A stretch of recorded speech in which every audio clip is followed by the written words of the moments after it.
All right, so Kirby in the Forgotten Land is out. I've been playing this game pretty much all weekend. I've had about 3.5 days or so to play through a decent chunk of it. This was a game I was very excited for. We saw this at a direct, I believe, back in September. I was super excited to play this game. The 3D Kirby experience is definitely one that I was ready to have. And we got it. It's here. But the big question is, for a lot of you out there who haven't picked it up yet, is this Kirby game actually worth your $60? That's what we're going to talk about right now. But guys, make sure you also jump down in the description of this video. Check out the link to my Twitch. We're over there streaming Mondays, Tuesdays, Wednesdays. We do the podcast over there on Thursdays. I have a link to that below as well. Make sure you check those links out after this video. Okay, so the first thing I really want to get into with this game is one of the very new things. Obviously, the 3D part is very new, but the mouthful mode is pretty much, I think, the most creative part of the game, one of the most creative parts of the game. So I'm going to talk about some of the ones I've seen early game. I'm really not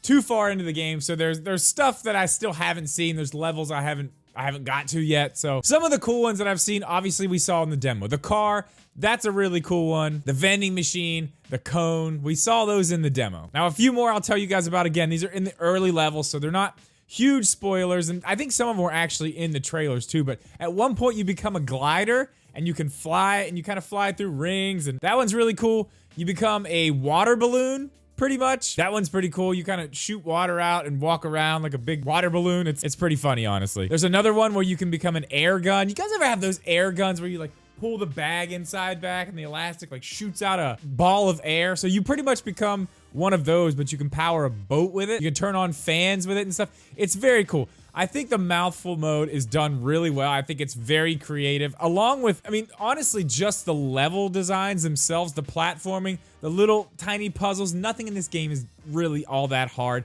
but they're nice. Everything is well designed. It feels good. It's very, very original. I will give this game that. For originality, it's definitely got a ton of that. So on top of the mouthful mode, obviously you're gonna have Kirby's, you know, classic abilities as well. You know, you can get the sword, there's the little bomb guys, the fire, the ice, you know, all the stuff that you get in other Kirby games. In this one, you can upgrade all those. You're gonna be able to do that in the town. The town is kind of like a hub world, because it's not really the hub world. There's an overworld that you kind of fly around on a star to get to each individual level, which we'll get into in a second. But when you're in the town, when you save these little guys, I forget what they're called. When you save the little guys, you kind of build up more and more and more. And as you get more, they go back to the town, kind of like Paper Mario, Origami King. They go back to the town. The Toads went back to the town, rebuilt stuff. That's kind of what they do here, but eventually the shop will open and you can go in there and you use Treasure Road stars, and we'll talk about that in just a minute as well, but you use those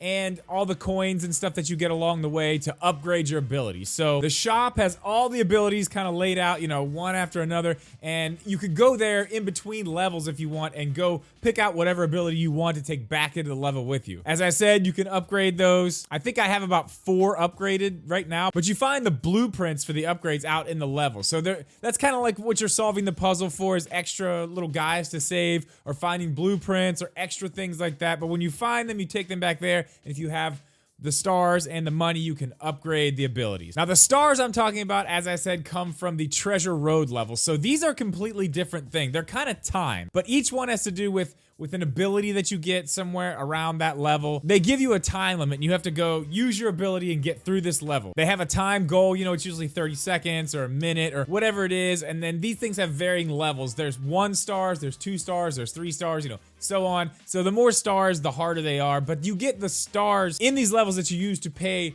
for the abilities. These levels are very, very fun. Each one is completely different because not only are some harder and some easier, but you're using different abilities, you're using just a bunch of different things. These are very fun, and they have a lot of replayability because you're trying to better your time every time you go in. Now, these will open up as you unlock levels, as you run through the story mode, the main mission. As you run through that, you're gonna unlock these, but you can actually fly around on your little star, and you'll see something pop up on the bottom that'll say search, and you can search. Sometimes you'll find these extra levels there. Sometimes it's just extra extra coins, but there's stuff all around the overworld map like that, like little secrets, so that's also a nice little added thing to do. There's a pretty good amount of content in this game. I believe the main campaign, if you're just running through the game, not doing all the extras, it's about 10.5 hours, which really isn't that bad at all. I mean, considering how long the last Kirby game was, I mean, you could sit down in a few hours, really, 3-4 hours maybe, and beat that game. This one has a ton more content. Like I said, if you want to go back and replay the levels, you can also do that. I think what I saw online was about 13.5, 14 hours to complete everything to 100%. Another thing you need to know about this game is the way that it looks. I think the game looks fantastic. Now, it does run around 30 frames per second. I know we talked about this on the podcast, the demo. Alex was on that day, and Jeeve, they both said they had frame rate issues. I didn't really have any frame rate issues with it at all. The only thing I saw was it kind of does the same thing that Monster Hunter does. When things are really far away, they take a lot of the animation away and just kind of make it look like this, which it's not really that big of a deal. Like I said, I saw them do it in Monster Hunter a lot just to try to save some, I guess they're just trying to save some RAM, some memory to be able to do other things and make it look the way it actually looks, because it does look fantastic. It's not 60 frames per second, but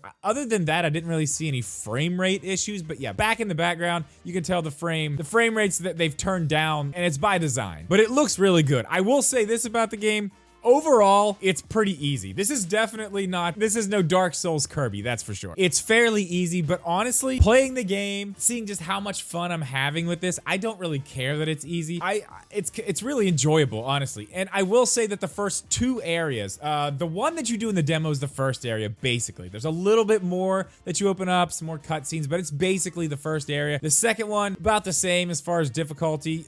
It ramps up a little bit towards the end, but then it gets to a more comfortable difficulty level when you're in about the third area. Like I said, it's not hard by any means, but at least it gives you a little bit of a challenge where you're not just like completely walking through the level with no issue whatsoever. I will say this, as far as I've been, I still haven't died, not once. So I mean, you guys know what skill level I have when it comes to playing video games. It's not very high, and I haven't died once. But overall, I think this game is great. I think everything about it is very original. I think the 3D thing works for Kirby really, really well. I really like the way the game looks. I like the way the game plays. I like the mechanics. I like the originality. I think this game for sure, for me, if you're okay with the ease of the game, I think it's worth $60 just for the fact of how much fun I'm actually having with it. But guys, that's all I got for this one. Really quick video today. Again, down below, links to the Twitch, links to our podcast channel. Make sure also, if you're watching this video, make sure you are subscribed